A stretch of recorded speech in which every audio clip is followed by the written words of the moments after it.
Hi, it's Elisabeth Vincentelli, and you can read me in the New York Times, the New Yorker, and the Village Voice. And I'm talking to Dave Lefkowitz on Days Gone By on UNC Radio. Welcome back to the Total Theater Tony Show. Very happy to be talking to someone who's been on the broadcast a couple of times, and now you can read her stuff in the New Yorker, the Village Voice, and even the New York Times. Plus, she's got this podcast that she's involved with called 3 on the Aisle, and I want her to tell us all about it. Her name is Elisabeth Vincentelli, and it is a pleasure to have her back in the neighborhood. Welcome back, Elisabeth. Great. Thank you, Dave. Tell us, this podcast, 3 on the Aisle, what is it? Where can people hear it? Well, it's pretty simple. I was chatting with my fellow critics, Carrie Teachout of the Wall Street Journal and Peter Marks of the Washington Post, and we thought there wasn't actually a podcast of theater critic. So we decided to start one. It's called 3 on the Aisle, and it's hosted by American Theater Magazine, so you can find it there and also on iTunes and Google Play. We actually don't really review shows. What we do, because we really are very keen on people all over the country listen to us and not feeling left out, is we talk about a lot of general issues that have to do with theater, and we often have great guests. Like last week we had Lynn Nottage. The next one we'll have Jack Cummings of Transport Group. We try to vary. We had Lauren Gunderson, who is, as you may know, the most produced playwright in the U.S., or was last year. So we talk to a whole bunch of people, and we talk about all kinds of things, from quote-unquote problematic revival to the issue of harassment in the theater community. It's pretty freewheeling, and I have to say, it's been a lot of fun. And it airs every week? You tape it every week? Twice a month. Twice a month. Great. And again, people can listen to it via iTunes or Google Play, or the easiest way to find it is go to the website of American Theater Magazine. But we move now to Broadway, and we move to the Tony Awards and your category, which is lead actor in a musical. And the nominees are Harry Haddon Payton for My Fair Lady, Joshua Henry playing Billy Bigelow in Carousel, Tony Shalhoub in The Band's Visit, and Ethan Slater, who is SpongeBob SquarePants. Elisabeth Vincentelli, your thoughts on the category? Well, are we starting with who will win, who should win? Because I think there's front runners in this category are Joshua Henry of Carousel and Ethan Slater of SpongeBob. And of course, you could not find two roles that are more different than that.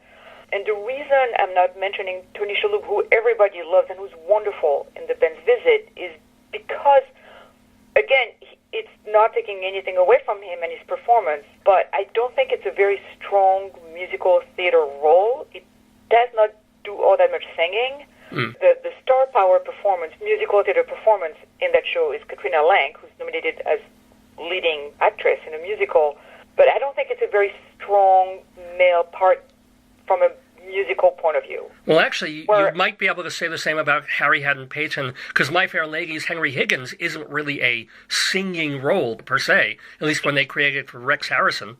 Yes, you're absolutely right, and that's also why I think these two guys are not... Again, I love their performance. They're both really, really good, but they're not strong roles, purely in musical theater terms. Sure. Now, the other two, of course, Billy Bigelow is one of the great, complicated, really just thorny roles of American musical theater, and I thought Joshua Henry did just a fantastic job in it. I mean, I love the production in general, and I thought he was terrific in it. And Ethan Slater pretty much carries SpongeBob. Well, yes and no, because that show is such a wonderful production. The whole thing works so well together. But his energy, and he's so tireless in that part. He's really the engine that drives the whole show. He's incredibly funny. He's very endearing as a sponge. He has to do so much work in that show, and I don't know how he does it like 8 times a week. It's just incredible. Well, you are a Tony voter, so whom did you vote for?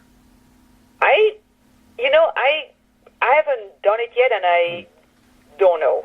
I honestly don't know. It's probably going to be one of those last-second decisions. I'm not sure. Okay. That's my honest answer. But, either way, I'll be very happy with either of these two guys. Although, personally, maybe I'll be a little happier if Ethan Slater wins, because it means a lot in terms of what you can do as a male lead in a musical, and I mean the fact that he's playing a sponge right there, right there. It's true. I mean, anybody can play a carnival barker, but if you want to play a sponge, that's a...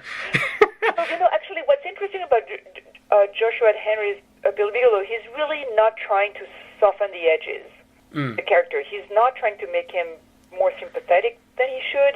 He's very honest about the way he comes to the character in the show, and... Although some people have said that's been an issue in Carousel, in that he and Julie don't... we wonder what she sees in him besides his looks if he isn't more sympathetic. Well, I think if you see him, Joshua Henry, I'm going to be blunt there, is a very handsome guy. Yes. And when you see him on stage, he's very charismatic. And when you see him, you understand on a kind of gut level why some not very good choices are made. I never wonder, oh my God, why? What? You really understand this physical attraction between the two of them. I thought that was very clear in the show.